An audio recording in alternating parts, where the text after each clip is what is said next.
Wanted to turn on the recording. Well, welcome everybody. My name is Julie Avery, and we want to welcome you to the North Central Regional Center for Rural Development's Heritage Tourism season. This is sure the season.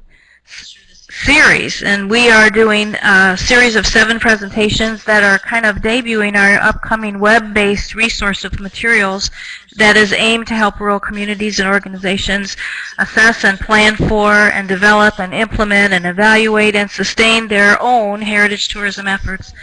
I'm Julie Avery. I'm your host for today for Organizing Heritage Tourism.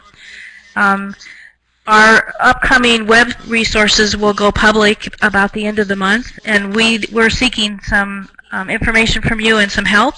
If you'd like to receive an email announcement of the site going forward, if you would give us your email in the chat box and note announcement.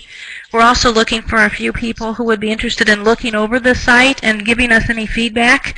And if that's something that you might be interested in, you could note that you're interested in reviewing and give us your email. Or if both, then just say both and give us your email. These presentations are being recorded and they'll be posted on our Heritage Tourism section of North Central's website. And you can go there for recordings of past presentations. And also the list of the presentations that will be coming up. Right now I'm going to move toward the presentation, and I'd like to introduce to you the program for today on Organizing for Heritage Tourism, and I want you to meet our 2 presenters. And Francis Boggus and Larry Dickerson are both part of our Heritage Tourism Initiative team of 7 people from 5 states, and we've been working together for almost 2 years on this. Francis is from Des Moines, Iowa. He's the principal of Francis O. Boggus and Associates. Boggus, excuse me, Francis. And Francis provides direction and assistance for community planning and development. He has many years of experience in broad-based community development at the local, state, and national level. He's worked with community development and engagement, grant writing and grant management, board development, board training, community visioning, fundraising, and project implementation. Between 2007 and 2011, Francis led Iowa's Great Places program, implementing community projects that totaled more than $240 million. Francis has assisted many communities in gathering community leadership to enhance their communities by developing and implementing comprehensive long-range planning. He has degrees in political science and history from the University of Nebraska at Lincoln and a law degree from the University of San Francisco. Larry Dickerson has worked in community and economic and organizational development for more than 40 years. In the past 25 years, he's focused on tourism and heritage tourism.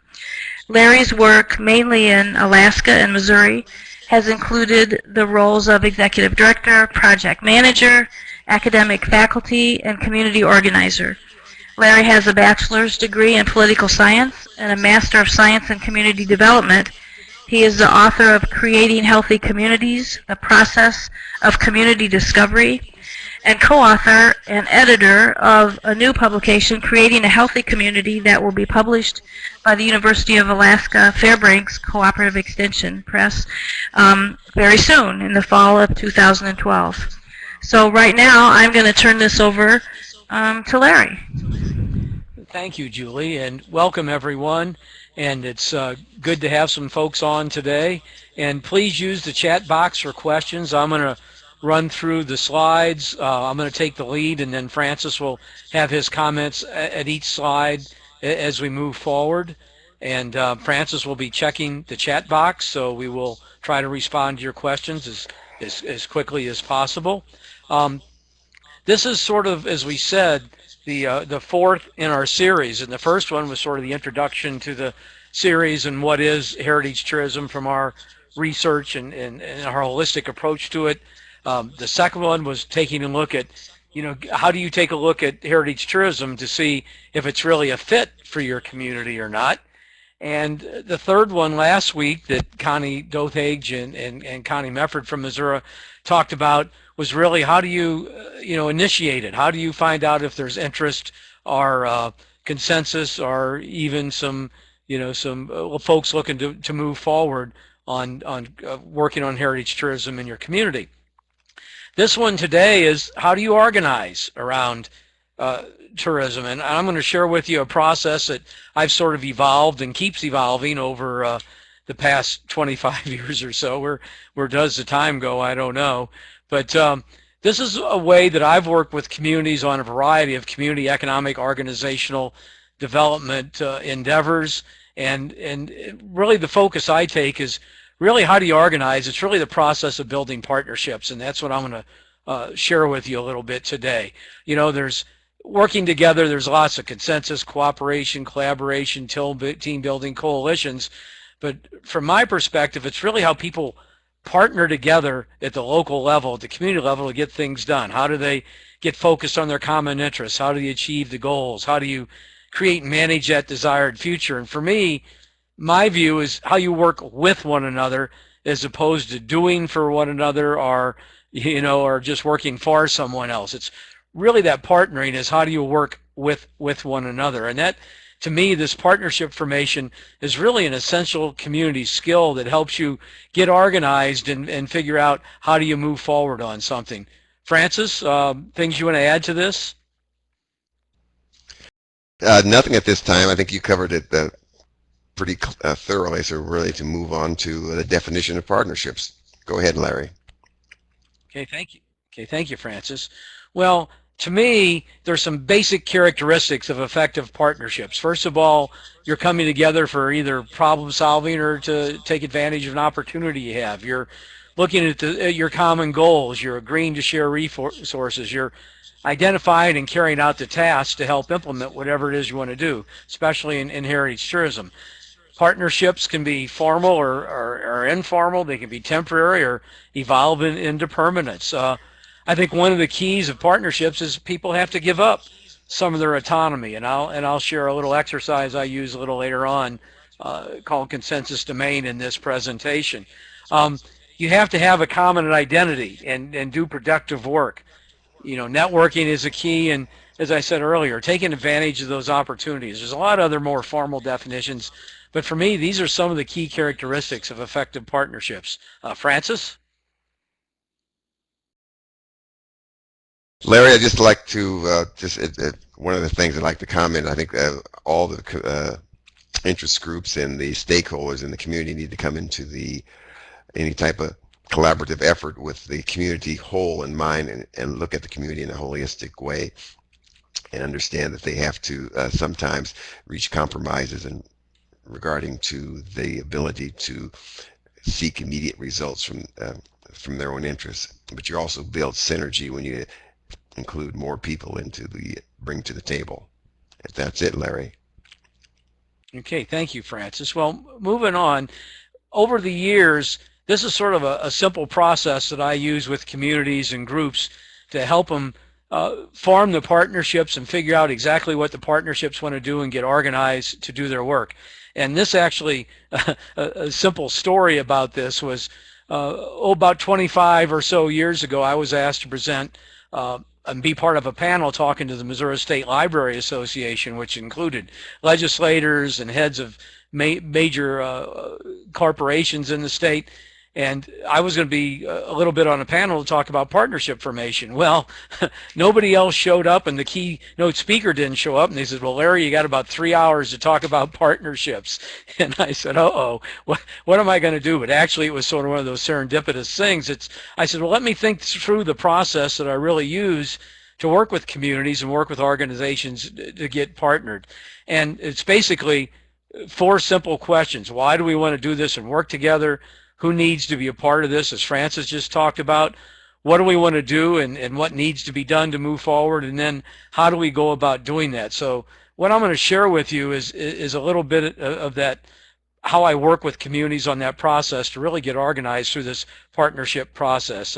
Francis? I just think that everyone who comes to the table needs to be cognizant that they should always ask for new faces. When you see someone you don't know in a community and you haven't worked with them before, that means you're probably on the right track. Otherwise, you'll just see the same old faces with the same interests. Broad and deep coalitions are the best way to achieve looking at advancing the entire community interest, especially in heritage tourism. Okay, thank you, Francis. And how do I start that?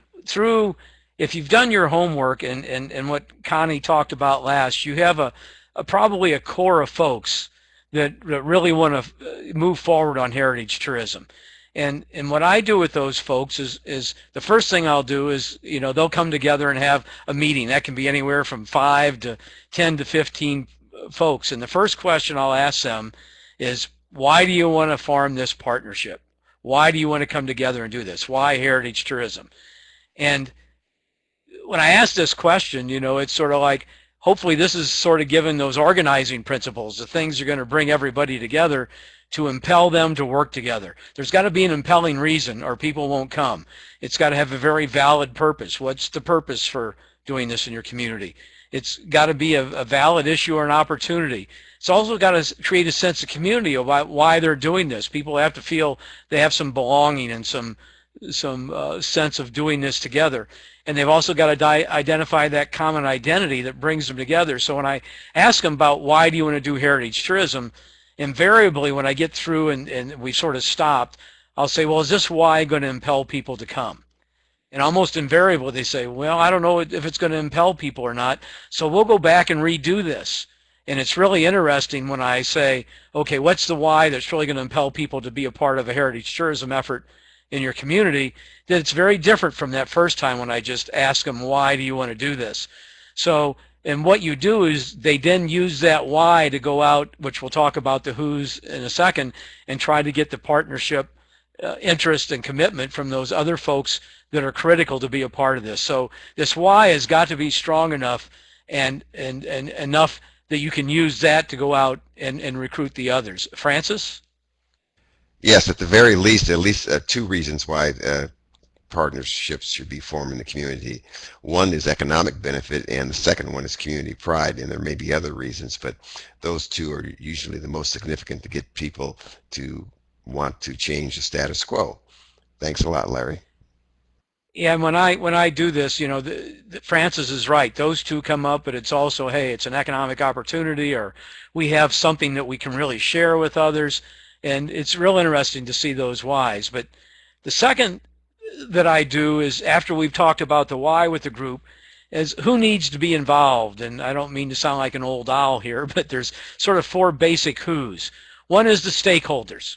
And theoretically, that's everybody in the community, but realistically, there's some folks that really have a stake in this, be it the economic development organizations or the people that have the resources that you want to use, museums. And then the second who are those interested parties. It may be folks not a part of the community, but own businesses or own the museum or have a family that's part of the history, or they may be other organizations that own the recreation areas. Whatever it is, they may not necessarily be members of the community directly, but they have an interest in what you want to do. One of my pet peeves is those who are most impacted by what will happen. If folks who live near the tourism products that you're going to share, or the activities that you're going to do, or the ones that you expect to take the jobs in tourism, those are often left out to the end. And you need to identify those folks and bring them in right away so that you just don't make assumptions about their participation. And the fourth who is really that catalyst facilitator that can bring all the who's together, is sort of neutral and objective and can look at things from lots of different perspectives. That's a role that I know Francis and I have played a lot. Francis, you want to talk about that a bit? Yes, Larry, thank you. I think it's frequently some of the people get bogged down in who should be the sort of facilitator. And a facilitator's role is to guide the entire group. I sometimes think it's best for an outsider, or at least someone who's neutral for most of the stakeholders, to be the facilitator, because when you're too close to the problem, you don't see the entire community in the proper perspective, it's sometimes best to have an outsider, whether that it can be someone from Extension or a consultant. They can, who has experience in working with groups and experiences working with many different communities. They can give a perspective and a neutrality and an honest opinion about what is going on in the community and exactly what direction it should be moving. Okay, good. Thank you, Francis. So now at this initial meeting, I've talked with the why and the who needs to be involved. And then what is to be done is really next. And I use a capacity approach, which is, and Francis will talk more about this in the next session on strategic planning. But just at this first meeting, I want to have a sense of where do you really want to go? Where are you in relation to that? How do we get from here to there? What resources do we have to do this? What do we want not changed along the way? Francis will talk a lot more in depth about that, but I believe that the real approach is a capacity approach where you look at what's right about your community and not what's wrong, and what you really want to see happen, and how you can use your own community's resources to do that. Part of that Connie talked about last week in an inventory of what you have and some of your assets approach. But the what to be done is, really what's the end result? What's the end desired condition? I know Francis will talk more about this next week in planning, but Francis, comments? Yes, I will talk about more next week on the planning part of how a community should move together, but we'll just continue, Larry, with yours, and you can take it over from here. Thank you. Okay, thanks, Francis. And how do we go about doing this? And once again, Francis will talk more about action planning next week. But one of the things that I want to share with you, because Francis will share more about the planning and the actual doing the task analysis and stuff, I'm really learned the hard way that you want to take a developmental approach. It focuses on achieving the mission, the why, keeps focused on the purpose, and as opposed to a directive approach that really looks at the organization rather than the purpose. The organization serves the community and not versa, that you're organizing to serve the community and create an economic opportunity or take advantage of one, rather than just the community thinking that, hey, the organization's the end all, which it isn't. Group relationships are more important. A directive approach is individual relationships. In a developmental approach, you have facilitative leadership, and a directive, it's very much top down. Consensus decision making in this developmental approach, as opposed to just one or two people making all the decisions, and as we talked about, a capacity asset approach. I think the things I want to leave you about how to go about doing this is a lesson that I've seen happen time and again, is that form really follows function. What I've seen organizations and communities do, they'll spend that whole first year figuring out their organizational structure and bylaws and committee structure, and by the end of the year they'll be down to just a few key people. So to me, the focus should be on the doing. Let things evolve, let things develop, and develop your organization as it needs to evolve as you go forward, and don't focus all your energies on just an organizational structure, because that can really kill things and stop things in its tracks faster than ever. So think about, as you're going about how to do this, that you're really evolving what you need to do and you're focusing on the doing. And I know Francis will talk some more about that in action planning on what it is you want to do. Francis? Yes, I think for the general community about moving a community forward with heritage tourism, I think one way the community can look upon itself as an organization, when you have very many different organizations and individuals coming together as a ad hoc committee, and don't get into a formal structure, but keep it as an informal structure and have it use sort of a perspective of getting the reports from the actual formal organizations, whether they be historical associations or the Chamber of Commerce or Tourism or the history societies. They have the formal organizations. You don't want to develop that much of a formal organization for the ad hoc group. And Larry, I'll let you go ahead and proceed into your next slide. Okay, thank you, Francis. Well, this is sort of an interim step to build on what you've done. We've sort of had this first meeting with the key folks and walk them through a little bit of this, but I like to do a reality check. And to me, getting started is, you've got to look at every community or issue has its governance. Who has who's going to make and sort of define what the problem or opportunity is? Who's going to make decisions about it? Who has the control of the acquisition, allocation of resources? And to me, that's a simple definition of governance. So one of the key things that you've got to do, even though you've talked about a lot of the who's already, is what's that web of governance going to be around your issue?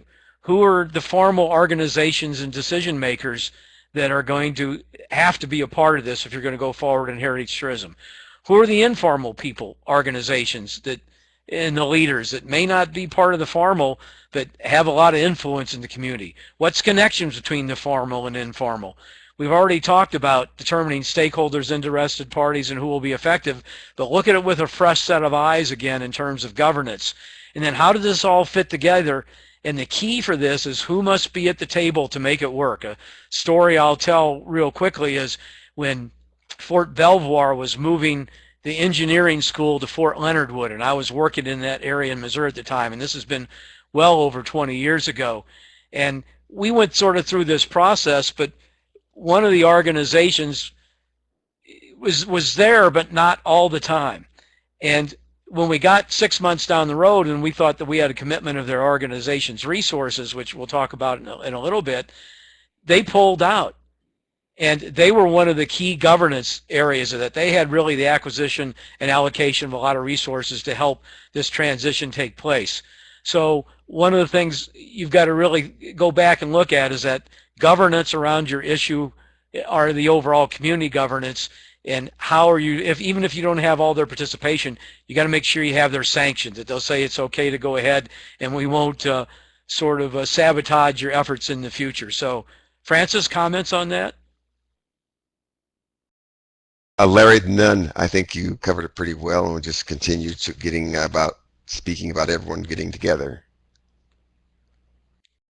Okay, so at this point, you've really sort of identified through those exercises in that first core key group, who is it that needs to be at the table? So what you've got to do then is, invite them and use that why to really bring folks together and say, hey, it's important that you're at the table and why you specifically need to be there. You've hopefully done that through this process.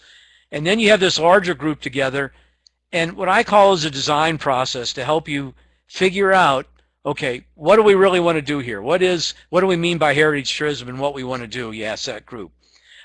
Once again, you ask them, here's the why we had, but are there other whys it's important that will help bring everybody together and work together?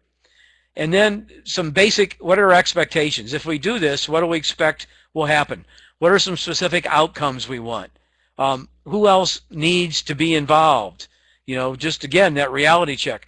What special considerations do we need to take into account? Are there folks in neighboring communities do this? Are there an outside organization that has control over some of the heritage resources we want to use?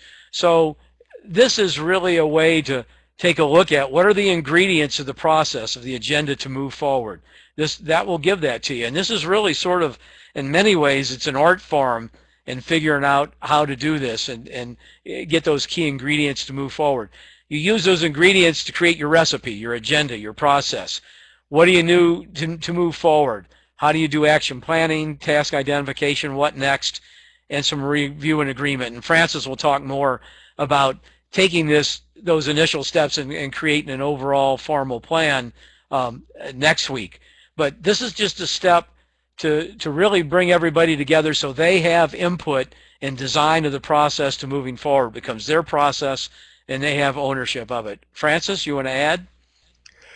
Just one comment that I think that people should remember, that community planning for heritage tourism is really an art and not a science, and therefore you have to sometimes make adjustments as you move along and just trim and fit and make the changes as you go in the flow and learn to be adaptive and respond to occasions and emergencies and positive outcomes.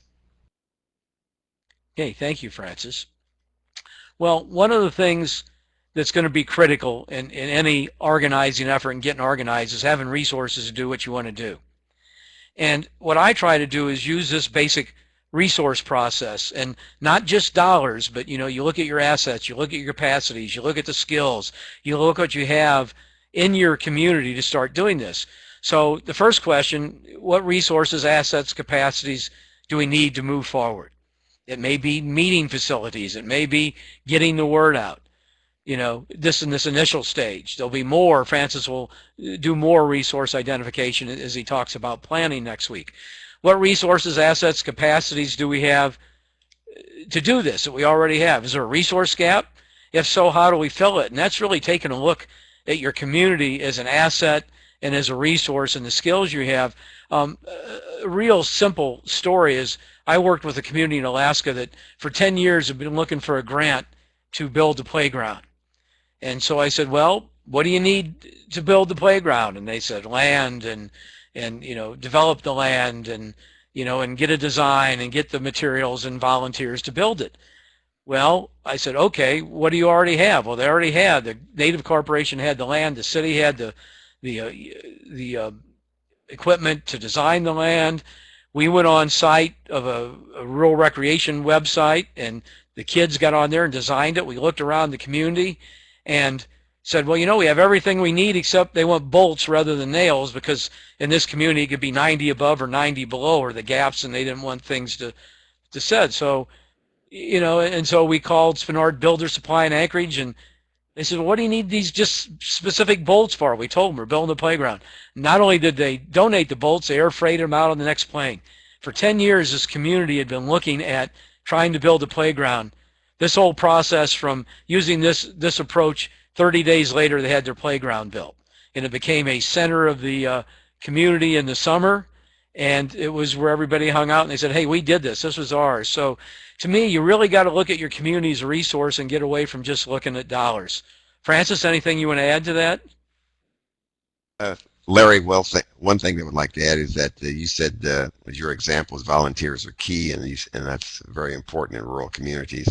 You have a lot of different skill sets, but you also need to look for your volunteers who have skills. There may be some contractors or people who have building supplies who can volunteer their work in lieu of cash donations. They can do in-kind donations, and that's very important in rural communities. In conclusion, I think that communities need to look for themselves, Larry. Yeah, Francis, and one thing, another example, I was working in a community in South Missouri many years ago, and we were looking at some environmental issues, and they said, boy, we'd sure like to address these, but we don't have anybody who has a skill. And a fellow in the back raised his hand and said, well, I've got a doctorate in environmental engineering. I live here. I just moved here. I'd be happy to work. So you never know until you sort of ask and look at the assets you have for things that you need to do in your community.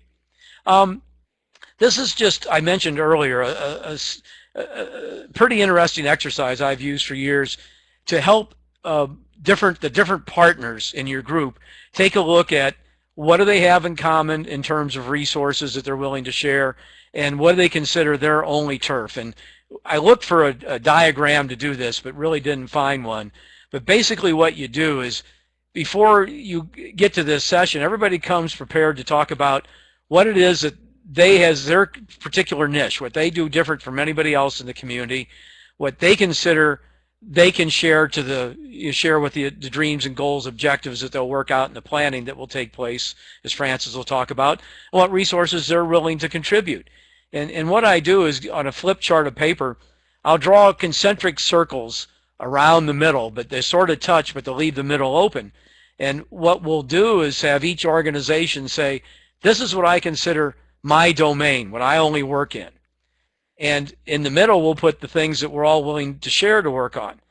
And then also what we'll do is they'll say, these are resources that we have that we give just our domain, but here's the resources we're willing to share in the middle to, you know, to help move this forward. And this is really a great exercise to everybody sees from the beginning what it is that everybody thinks is their turf, what it is they think is the common turf, and what it is the resources they're willing to share to build on those common turf. And it's a very proactive way to avoid some turf issues or resource issues or people grumbling about this and that. And, you know, and that can really diffract a partnership when turf issues and resource issues come up.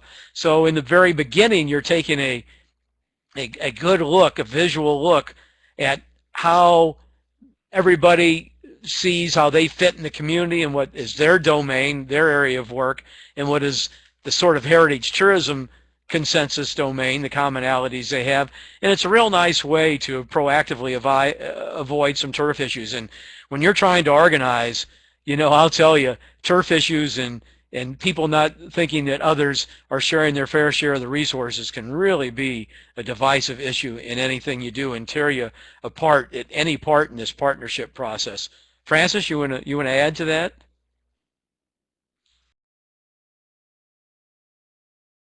Larry, I just think what I'd like to add is that sometimes having different groups coming together builds synergy for a community, and they do get excited about different projects. That's my own experience frequently with working with communities in Iowa. Once you got several interesting and exciting projects in the community, it actually builds energy and people get more excited, and they also tend to more publicize. It's like that, basically sort of a Facebook concept. You're excited about the news that one group gets and you pass it on to other people. I'll turn it back to you, Larry. Yeah, and to build on that, Francis, when people see all the resources that people have to commit to this endeavor, especially heritage tourism, that's part of the inventory we talked about, Connie and them talked about last week. It really does energize people. So this is just a nice little exercise to get everybody on the same page and also build that synergy that Francis talked about. And moving forward, if you've gone through this partnership process and you've got everybody on the same page, one of the keys is that you build on the commonalities that everybody agrees upon. That's one of the ways, through the planning that Francis will talk about. What are those commonalities? I've talked about using existing capacities and also build the capacities you need. You may need some other kinds of capacities, but build them yourself. You've got to build in small successes. That's nothing succeeds like success, so build some small ones in. Another thing I've learned about this is give everybody a job who wants one. If people show up and are willing to work, and Francis will talk more about that in the planning process, but figure out a way when you do that task analysis that everybody wants to work, has something to do.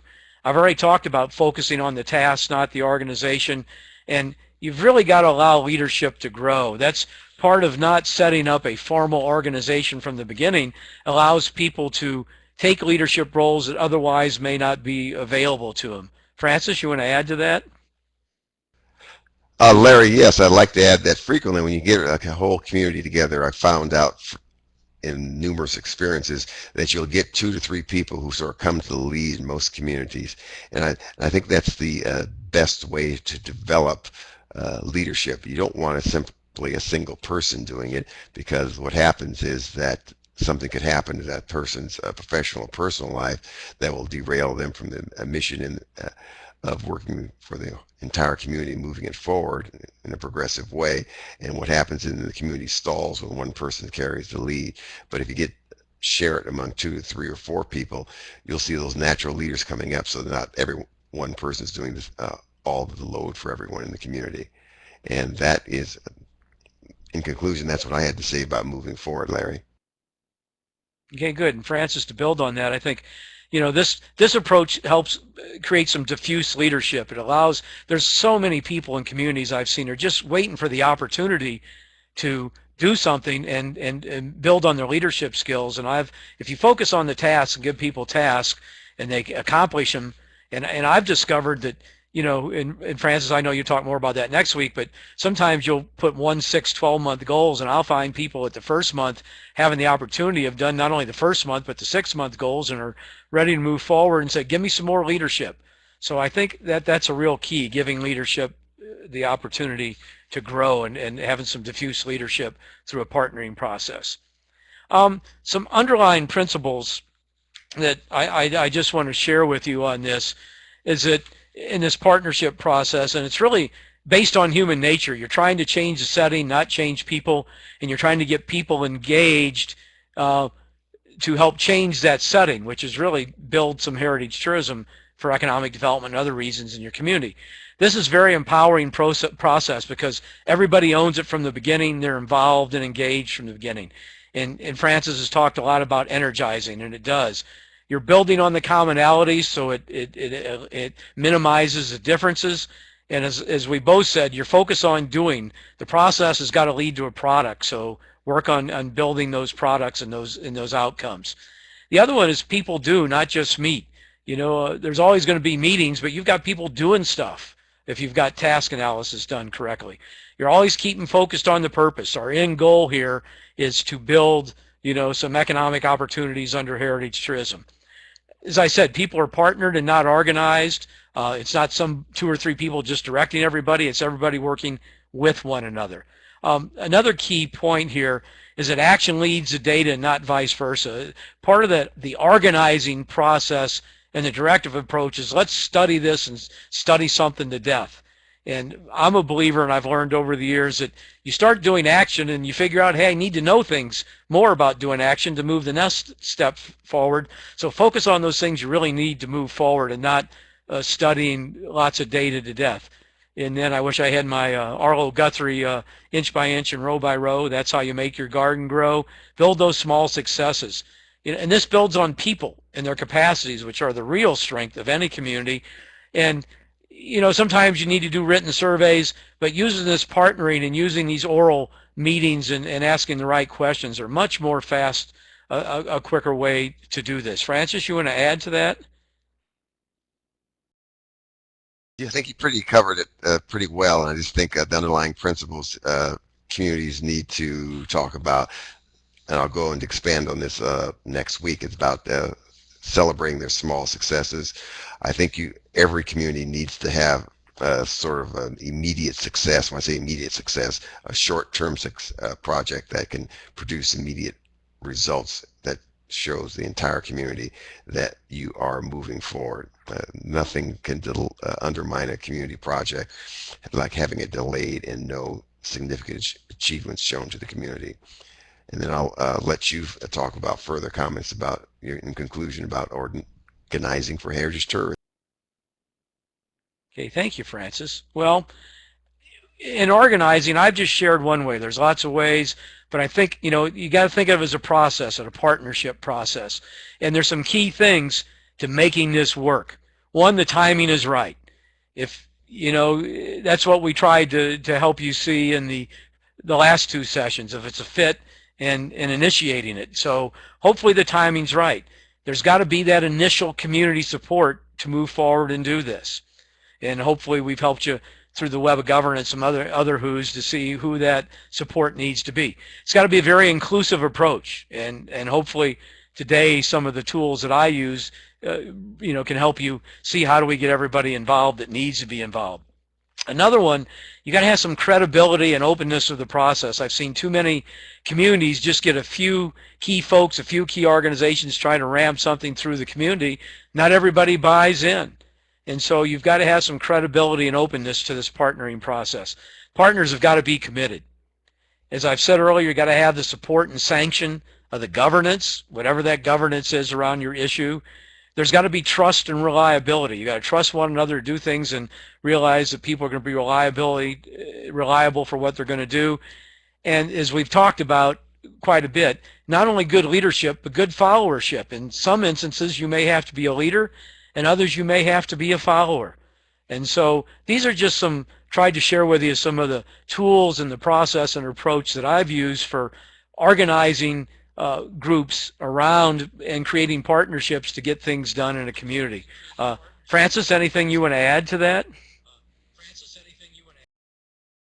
I just like sometimes communities talk about how many organizations should be looking for. Well, I've worked with communities of even 1,500 people, and they've when they actually did a numerical count of all the organizations and clubs and service groups in the community that participated, there were over 100. So if that's a good number to shoot for at the very minimum of all those different groups where they're collecting clubs, historical society, knitting clubs, any type of group where you have an organization together is a potential participant to give some input and participate to how things can change, but also how they could be impacted, and they should be participants because you want to stay on the positive and make sure that everyone has a voice and neutralize any negative comments. And there are always going to be negative comments and negative people who don't want the community to move forward, Larry. Yeah, and another key to this, one of my colleagues, one of my mentors, Jack McCall, who worked in Northwest Missouri and was working on a community economic development. Years ago, Northwest and North Missouri had a real downturn in agriculture and things, and they were working on how do we revitalize our community. And he actually wrote a little publication about it. And on the front, there was 280 people in the community. And on the front, there was over 240 people that had been involved, but they never had more than 30 at a meeting. And so this is one of the things I learned from Jack, was this whole partnering approach is, you get people involved, you get them engaged, you get them included, but it doesn't necessarily mean everybody's going to be at a meeting. You're looking at their skills. And so organizing should really take into account anybody and everybody, both organizational and individuals, that have those skills to help move your partnership forward and create a positive opportunity of heritage tourism in your community. So with that, are there questions or stories you want to share, people that are online that don't have, in the chat box, comments, questions, stories you want to share with us?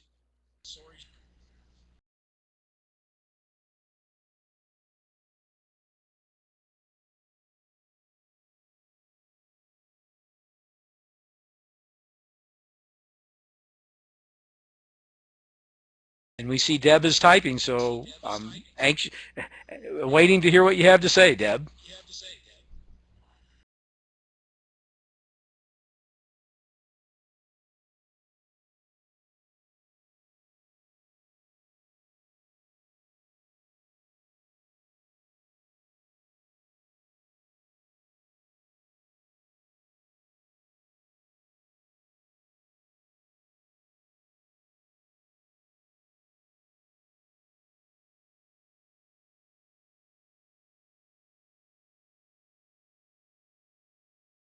Julie or Francis, while Deb is typing, anything you all want to add while we're waiting?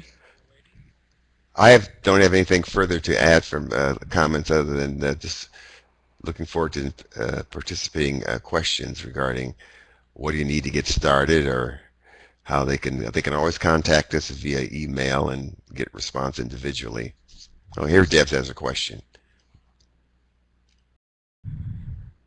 Yep, Deb, that's a real good question. And I know when, I'll just give a example for Chamois that Julie came to when we did our conference on heritage tourism several years ago. And I went back to work with them and helping them get organized, and we really went through this partnering process. And it was very interesting, because one of the partners that they had not really thought about was the school, because many of the teachers were actually trying to use some of the local culture and local history in their classes and hadn't thought about it.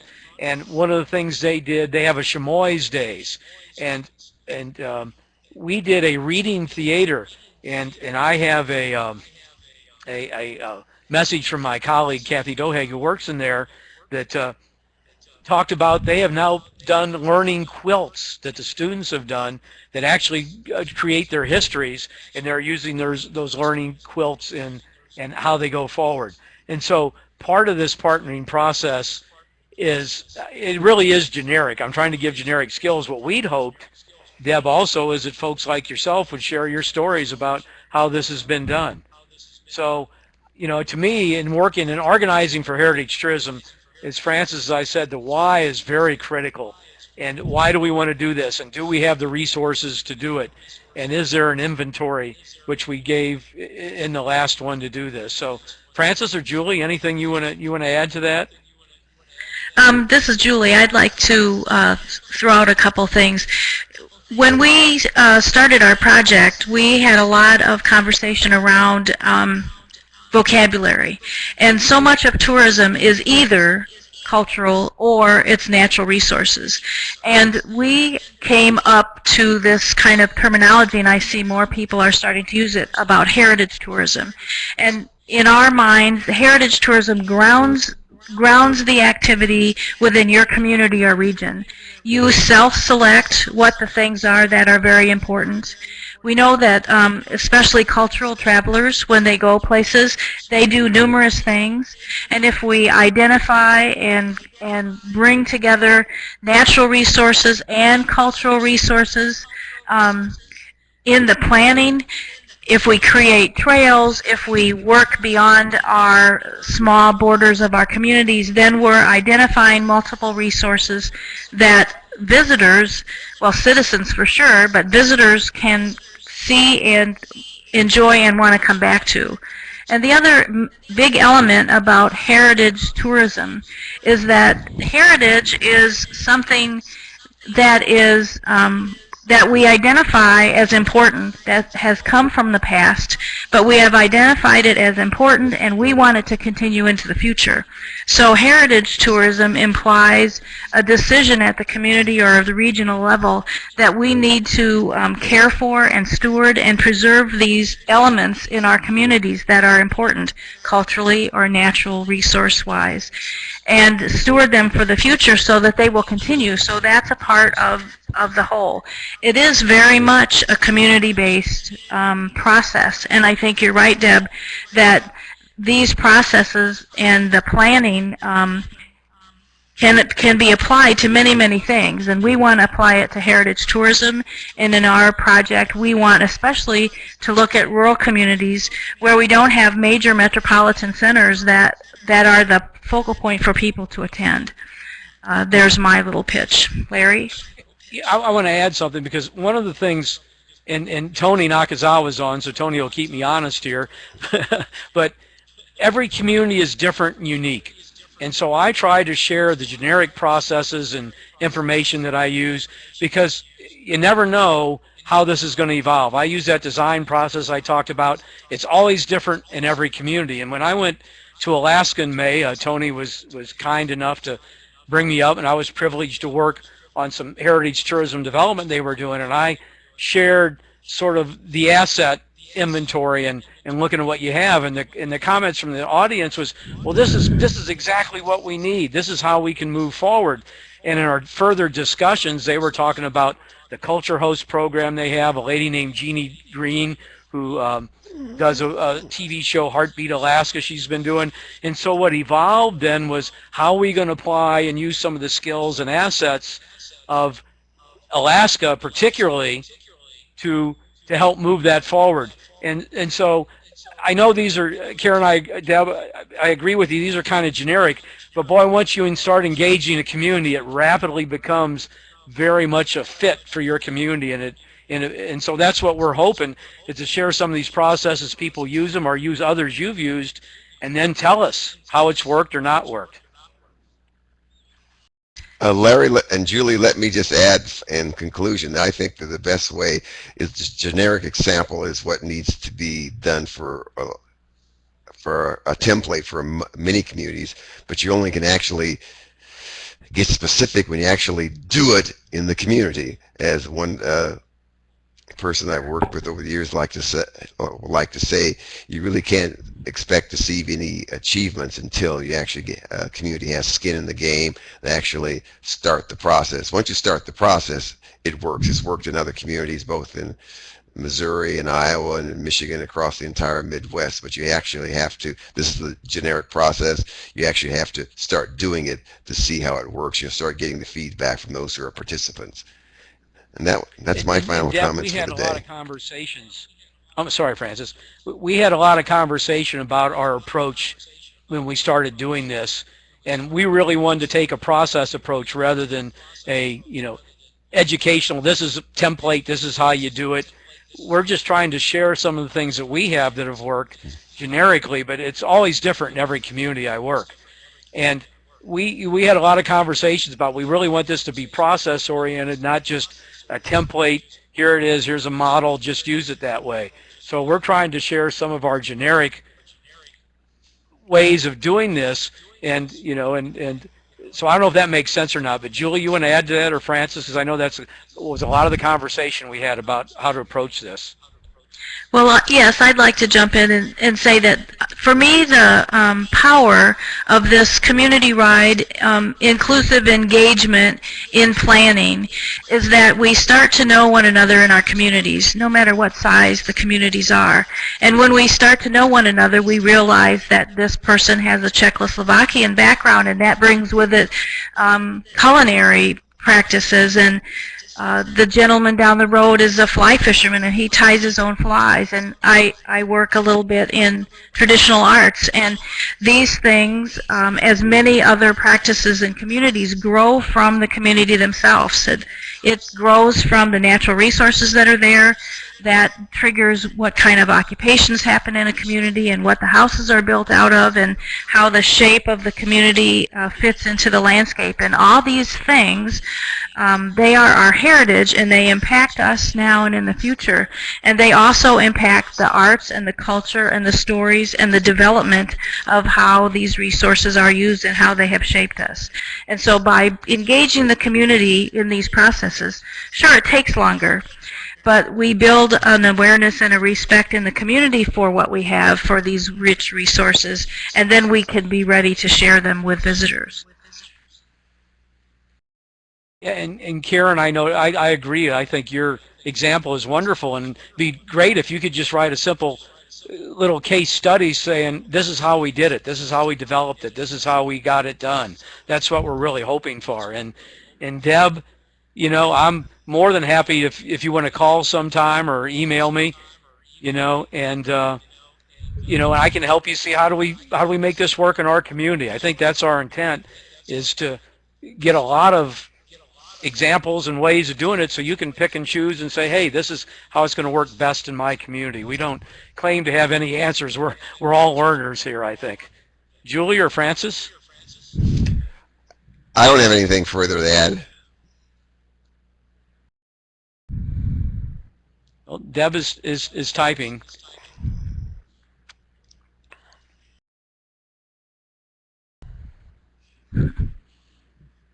Julie, you want to add anything while Deb is typing? Oh, Karen for sharing, yeah.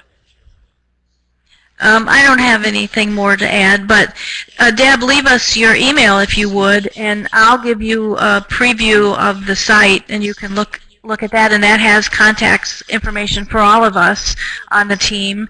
But check in with any of us, because we've all been engaged in working with communities to do just what you're talking about, finding the stories and thinking about how that can translate into activities and events and exhibitions and shared knowledge within a community and to attract people from outside of the community. Thank you all for participating, and I especially thank you for filling out the little survey here. We hope to let you know about our website. Like I said, if you leave us your email, you'll get an announcement when it goes public, and we'll also be announcing it in other arenas. If you think there are places that are logical for us to post this information, give us a call or send us an email and let us know as well. And again, this webinar and the other webinars are recorded, so they're going to be posted at the North Central site under the webinar tab, and we hope to hear from you and get some examples of what you've been doing and what resources work for you. Francis or Larry, last words? Look forward to seeing everyone next week when we talk about planning for heritage tourism. No, and thanks everybody for coming on. And please, Deb, I don't think you're critical of the process at all. I think this is how we learn and improve what we do. So, we look forward to you sharing what you're starting up and engaging with us. So thanks, everyone. Thank you very much. Enjoy the weekend. Thanks a lot.